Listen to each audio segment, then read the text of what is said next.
नमस्ते।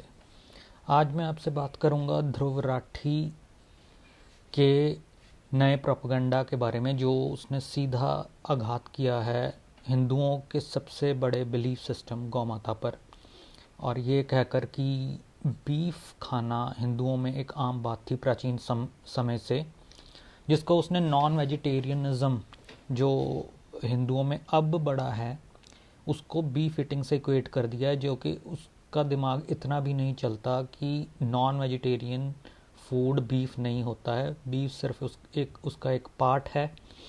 और मैं आपको आज प्रमाण बताऊंगा कि किस तरह वेदों महाभारत में गौमांस का निषेध किया गया है, और उसके रेफरेंसेस आपको मैं बताऊंगा।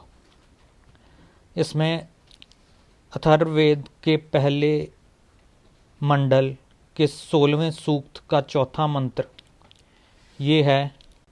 अथर्ववेद के पहले मंडल के 16वें सूक्त का चौथा मंत्र ही ये कहता है, kill the killer of the cow with the bullet of lead.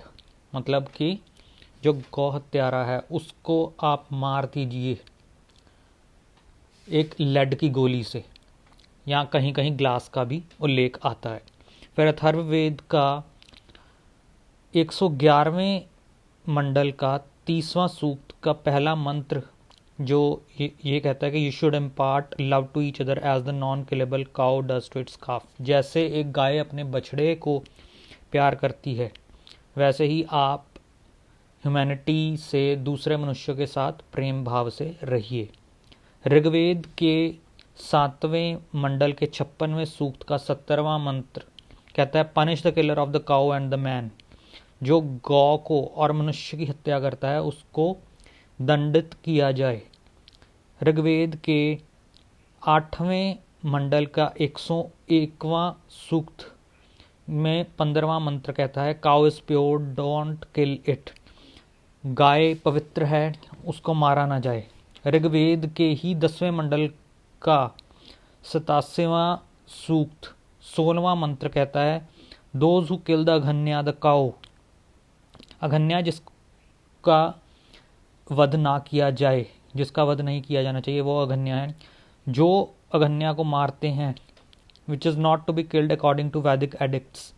वेदों के हिसाब से उसको मारना, गाय को मारना निषेध है, निषेधात्मक है। Their heads should be chopped off. उनके सिरों को काट देना चाहिए जो गाय की हत्या करते हैं। यजुर्वेद के 8वें मंडल के 49वें सूक्त में आता है, do not kill the cow. गाय की हत्या ना की जाए। यजुर्वेद के ही 30वें मंडल के 18वें सूक्त में आता है, award death sentence to the killer of the cow. जो आज भी कई बार मांग उठती है कि जो गाय की हत्या करता है उसको मृत्युदंड की सजा सुनाई जाए। महाभारत के शांति पर्व में 262वें अध्याय में 47वां श्लोक आता है, काउ इज कॉल्ड अघन्या एंड दस नॉन किलेबल। वो वेदों को दोहराते हुए शांति पर्व में ये कहा गया है कि गाय माता अघन्या है और वो वध ना करने योग्य है। उसके बाद अथर्ववेद के 11वें मंडल के पहले सूक्त का 34वां मंत्र है, जो ये कहता है कि धेनु सदनाम रईन हाम, cow is the fountain head of all the bounties. गौ माता सभी प्रकार के जो हमारी वैल्यूएबल चीज़ें हैं उनका सोर्स है। पूरा 28वां सूक्त ऋग्वेद के 6ठे मंडल का गौ माता की ग्लोरी, गौ माता के यश को गाता है। और ऋग्वेद के 6ठे मंडल के 28वें सूक्त का 3रा मंत्र कहता है कि कोई भी जो आपका विरोधी है वो गौ माता पर अपना शस्त्र ना चलाए, नहीं तो उसके बहुत कठोर अंजाम होने चाहिए। ऋग्वेद का 6ठे मंडल का 28वां सूक्त का 5वां मंत्र कहता है कि कि milk of cow is used in the first offering to Soma, मतलब कि यज्ञों में आहुति के तौर पर जैसे हविष्य प्रयोग होता है, वैसे ही गौदुग्ध पहली ऑफरिंग, पहली आहुति सोम याग में प्रयोग होता है।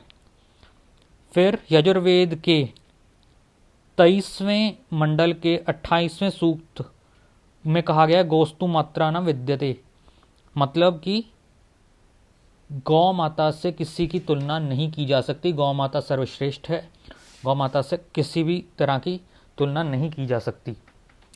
तो ये मैंने सारे आपको रेफरेंसेस दिए, जिससे आपको ये स्पष्ट होता है कि जो ध्रुव राठी कर रहा है प्रोपेगेंडा आफ्टर प्रोपेगेंडा, उसके हर वीडियो में एंटी हिंदुइज्म, एंटी हिंदुत्व बातें, अगर उसको नरेंद्र मोदी से प्रॉब्लम है वो बना सकता है उसको, लेकिन वो हिंदू धर्म पर आघात कर रहा है, क्योंकि उसके कुछ जो भी 3 करोड़ या जितने भी सब्सक्राइबर्स हैं उनमें से शायद बहुत सारे इंडियन सब्सक्राइबर्स होंगे, वो उनको अपने धर्म से भ्रष्ट करने का प्रोपेगेंडा कर रहा है, और शायद वो काफ़ी हद तक सफल भी हो चुका होगा। तो ये हिंदुओं को जागना होगा कि ऐसे धूर्त लोगों से कैसे बचना है। तो अपने विवेक का प्रयोग कीजिए, अपने जो आपके बुजुर्ग, आपके पुरखे जो हमेशा से करते आए हैं, हमेशा से हिंदू धर्म मांसाहार का विरोध करता आया है, हमेशा से हिंदू धर्म गौमांस का पूरी तरह निषेध करता आया है, उसको मानिए, ना कि ध्रुव राठी जैसे नराधमों को, जो एक मॉडर्न युग का एक असुर कहा जाएगा, एक बड़ा महाअसुर कहा जाएगा। उससे बचे रहिए, अपने बच्चों को बचाते रहिए, अपने भाइयों बहनों को बचाते रहिए। धन्यवाद।